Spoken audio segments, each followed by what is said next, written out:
and thank you for joining me for another installment of our Renewed Mind series, where today we're going to dig deep into adding meaning.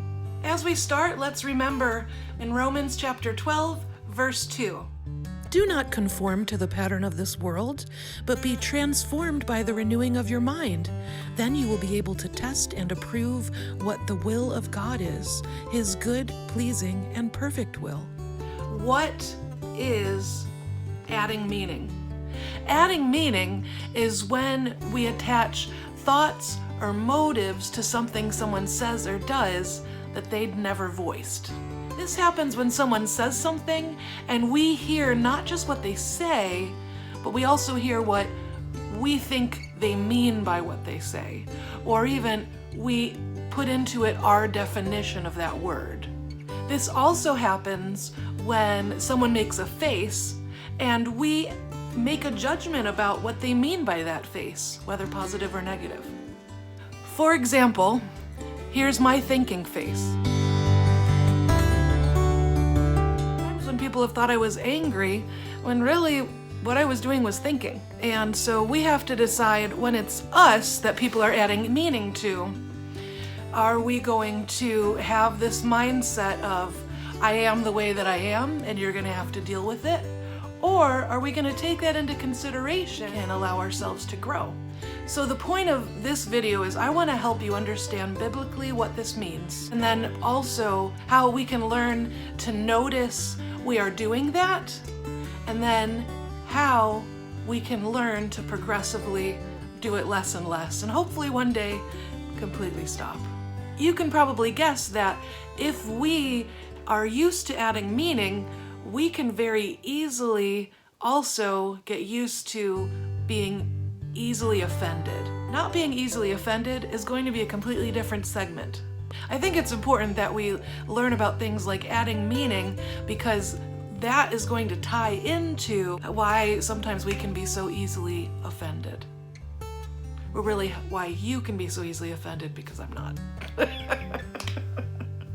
So to better understand adding meaning, I think examples are the best, because it's not like you can look this up in the dictionary. There might be another word for this you would use. If so, comment below. I want to see it. This is the way it's been expressed to me in counseling that I've been a part of, and also in friends and others that have talked about the same thing. I'm going to use an example that a pastor friend of mine used. So in our area, hot dog shops are really popular. So let's say I'm walking down the street to my favorite hot dog shop, and I'm just thinking about the sun, the weather, and what I'm about to order. And you see me, and you wave, but I don't wave back, and I just turn into the hot dog shop. So you could think, looking at that, oh, Courtney was ignoring me, Courtney doesn't like me, Courtney hates me, Courtney's mad at me, and every single one of those is adding meaning to the experience that you just had. Because if we can just look at what actually happened, is you saw me walking toward you, you waved, and I didn't respond. If we could leave it at that, and then just ask ourselves, I wonder why? And then instead of answering it, we could ask that person, or we could just say, and move on with our lives. I know for a lot of people that's hard, but when we go and talk to that person, we don't want to add our meaning by saying, hey, why did you ignore me? Maybe you weren't being ignored.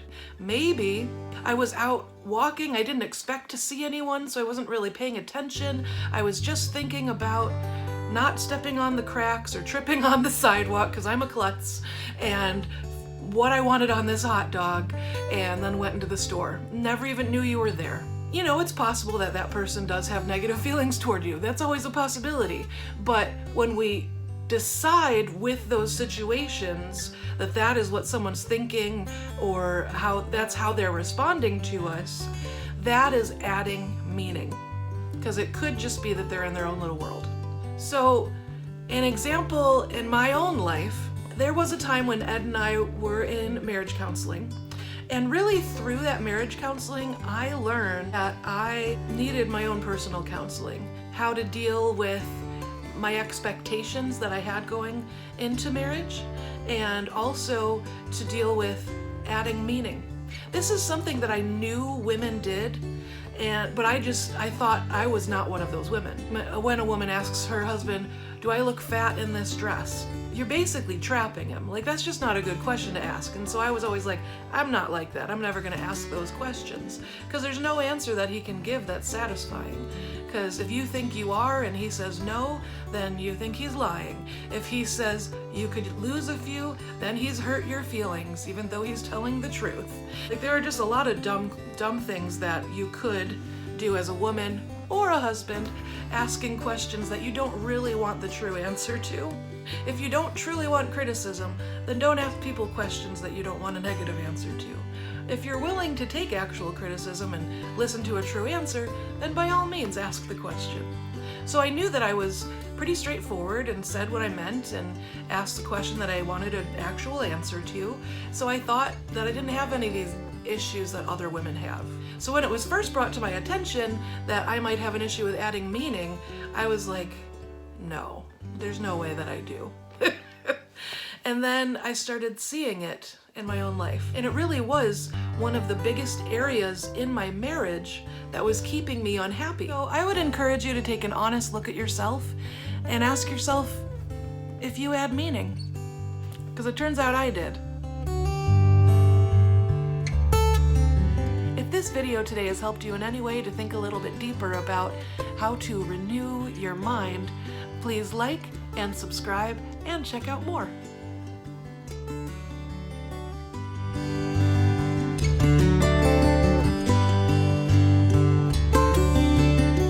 See you next time.